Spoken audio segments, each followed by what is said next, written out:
Frères et sœurs en Christ, enfants de Dieu bien-aimés, nous vous accueillons chaleureusement dans notre communauté de prière Moment de grâce aujourd'hui.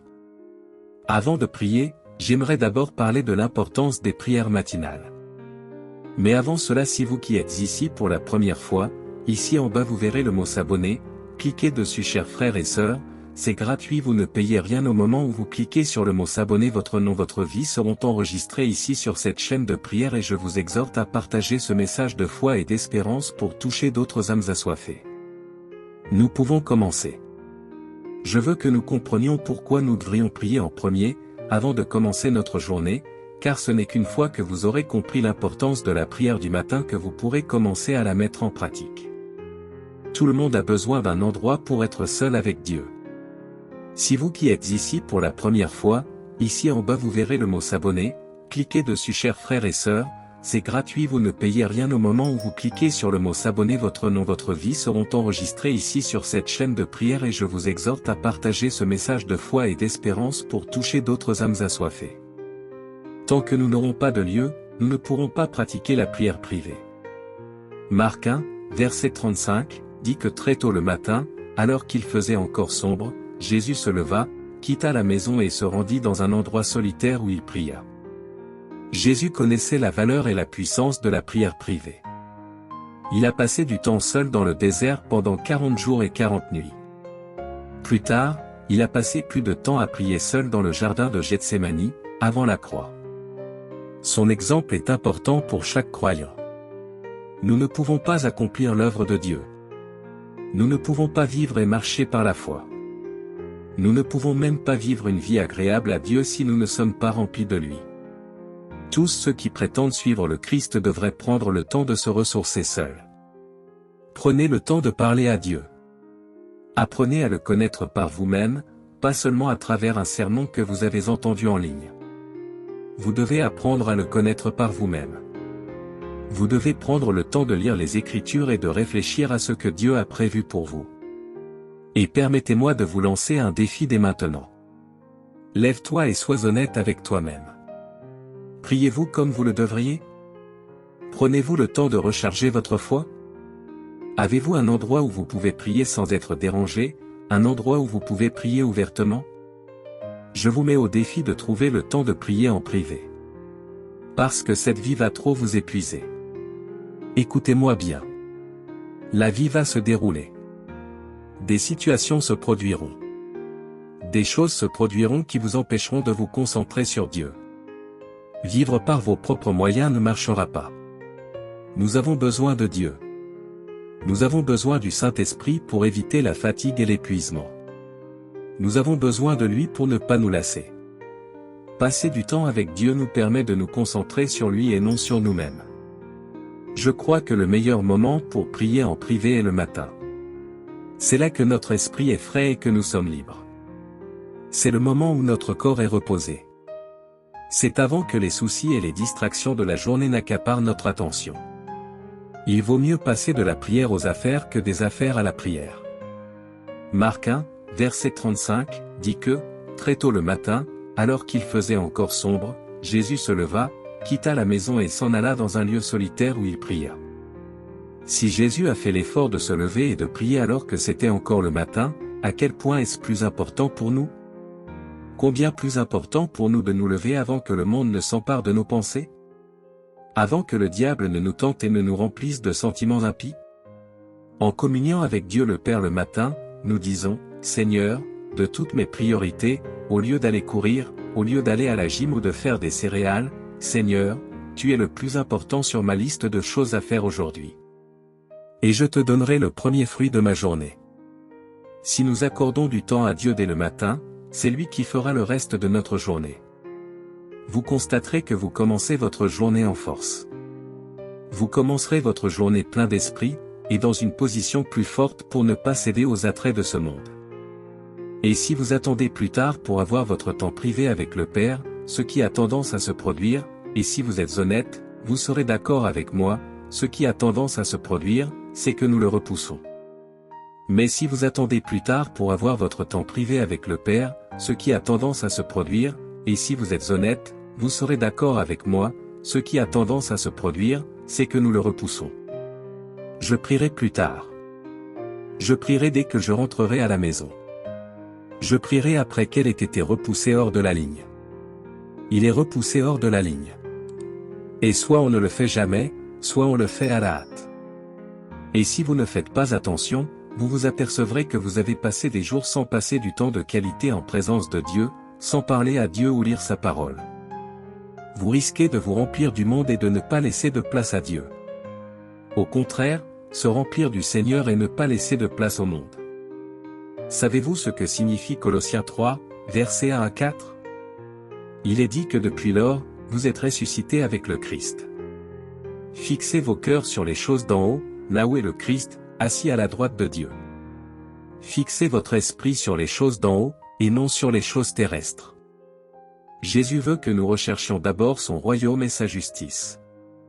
Et cela commence par la manière dont nous orientons notre esprit, nos émotions et notre comportement au cours de la première partie de chaque journée. Ce à quoi nous pensons, nous le devenons. Si nous commençons chaque journée par la communion, la prière, l'adoration et la louange, nous porterons beaucoup de fruits pour le Seigneur.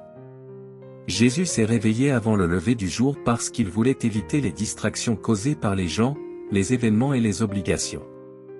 Nous devrions également fixer un rendez-vous avec le Seigneur que nous ne manquerons pas et que nous ne remettrons pas à plus tard. Ne vous laissez pas étouffer par les soucis, les plaisirs et les obligations de cette vie. Au contraire, fixez votre esprit sur les choses d'en haut. Je ne dis pas qu'il faut négliger ses responsabilités. Cela signifie simplement qu'il faut donner la priorité à votre âme et à votre esprit.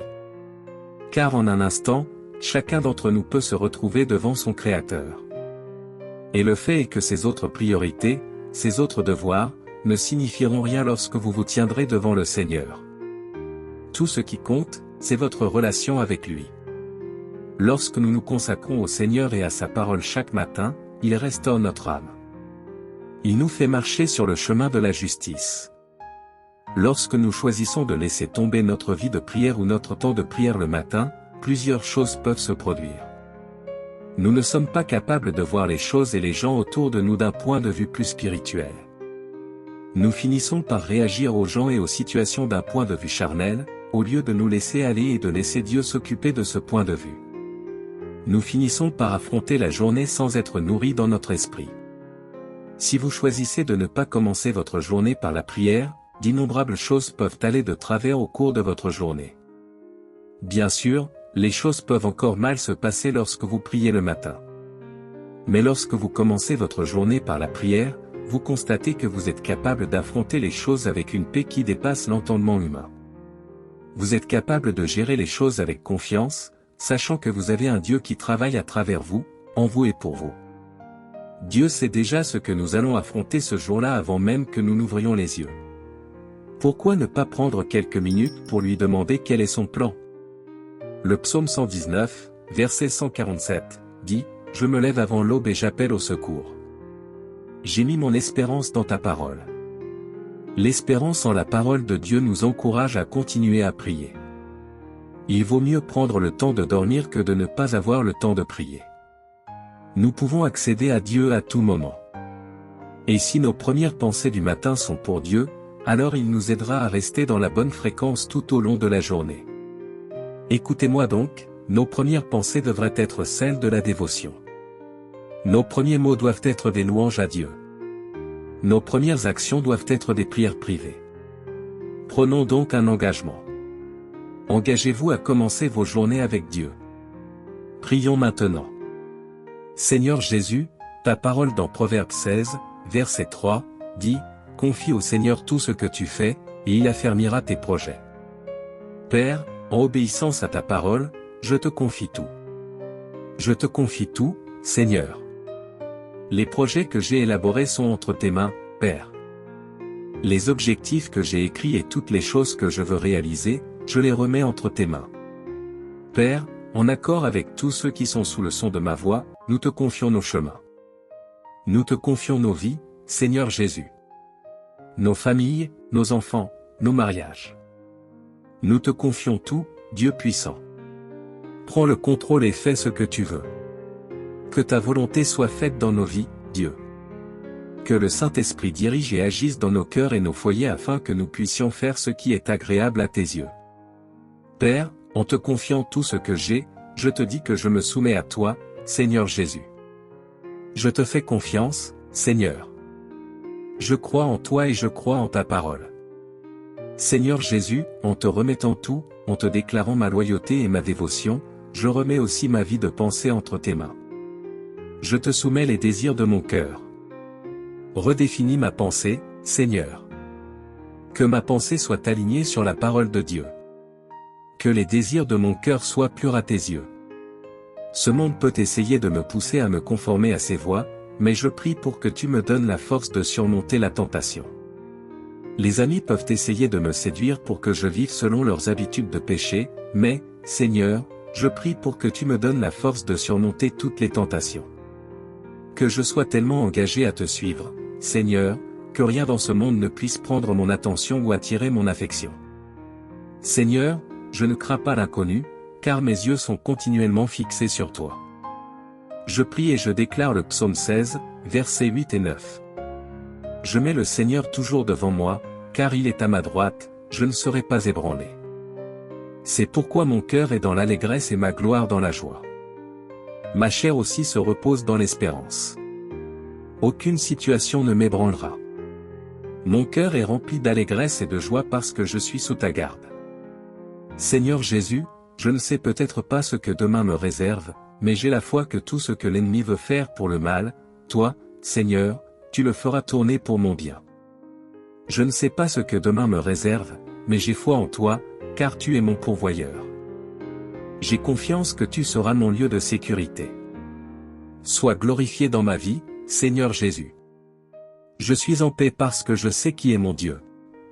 Je suis en paix parce que je sais qui est ma source. Je suis en paix parce que je sais qui est mon protecteur.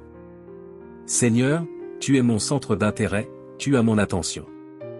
C'est vers toi et toi seul que je me tourne pour trouver ma direction, ma force et mon réconfort. Je te loue, Seigneur Jésus, pour tout ce que tu as fait.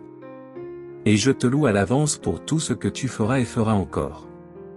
Père, aide-moi à croire sans crainte en Exode 14, verset 14, le Seigneur combattra pour toi et tu te tiendras tranquille. Dieu, aide-nous à embrasser hardiment ta parole. Aide-nous à l'embrasser hardiment, sans aucun doute. Aide-nous à déclarer et à nous accrocher à Ésaïe 40, versets 29 à 31. Il donne de la force à celui qui est fatigué et augmente la puissance de celui qui est faible. Même les jeunes se fatiguent et se lassent, et les jeunes gens trébuchent et tombent. Mais ceux qui espèrent dans le Seigneur renouvelleront leur force.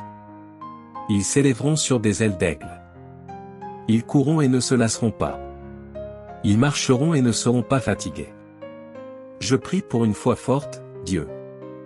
Je prie pour que je puisse défendre Jésus-Christ et témoigner de la façon dont il a transformé ma douleur en danse. Je te remercie pour ta grâce et ta miséricorde.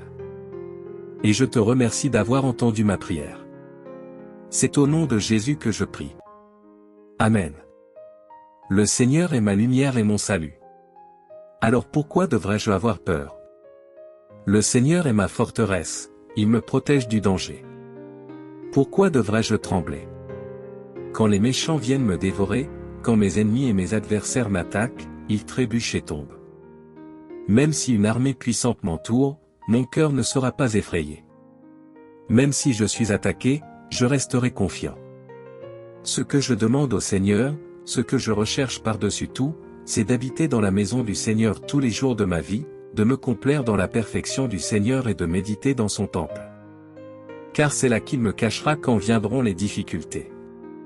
Il me cachera dans son sanctuaire. Il me placera hors d'atteinte sur un rocher élevé. Alors j'élèverai ma tête au-dessus de mes ennemis qui m'entourent. Dans son sanctuaire, j'offrirai des sacrifices avec des cris de joie, en chantant et en louant le Seigneur avec de la musique. Écoute-moi quand je te prie, Seigneur. Sois miséricordieux et réponds-moi. Mon cœur t'a entendu dire, viens et parle avec moi. Et mon cœur répond, Seigneur, je viens. Ne me tourne pas le dos. Ne rejette pas ton serviteur, car tu es mon aide toujours venue. Tu as toujours été mon aide. Ne me laisse pas maintenant. Ne m'abandonne pas. Dieu de mon salut, même si mon père et ma mère m'abandonnent, le Seigneur me gardera près de lui. Apprends-moi à vivre, Seigneur. Conduis-moi sur le bon chemin, car mes ennemis m'attendent. Ne me laisse pas tomber entre leurs mains, car ils m'accusent de choses que je n'ai jamais faites. À chaque souffle, ils me menacent de violence. Pourtant, j'ai la certitude de voir la bonté du Seigneur pendant que je suis ici, sur la terre des vivants. Attendez patiemment le Seigneur. Soyez courageux. Oui, attendez patiemment le Seigneur. Confiez au Seigneur tout ce que vous faites, et il établira vos projets. Père, en obéissant à ta parole, j'ai toujours placé le Seigneur devant moi. Parce qu'il est à ma droite, je ne serai pas ébranlé. C'est pourquoi mon cœur est dans l'allégresse, et ma gloire se réjouit. Ma chair aussi se repose dans l'espérance. Il donne de la force à celui qui est fatigué, et il accroît la vigueur de celui qui est faible. Même les jeunes se fatiguent et se lassent, et les jeunes gens chancellent et tombent. Mais ceux qui espèrent dans le Seigneur renouvellent leur force. Ils s'élèveront sur des ailes d'aigle. Ils courront sans se lasser. Ils marcheront et ne seront pas fatigués.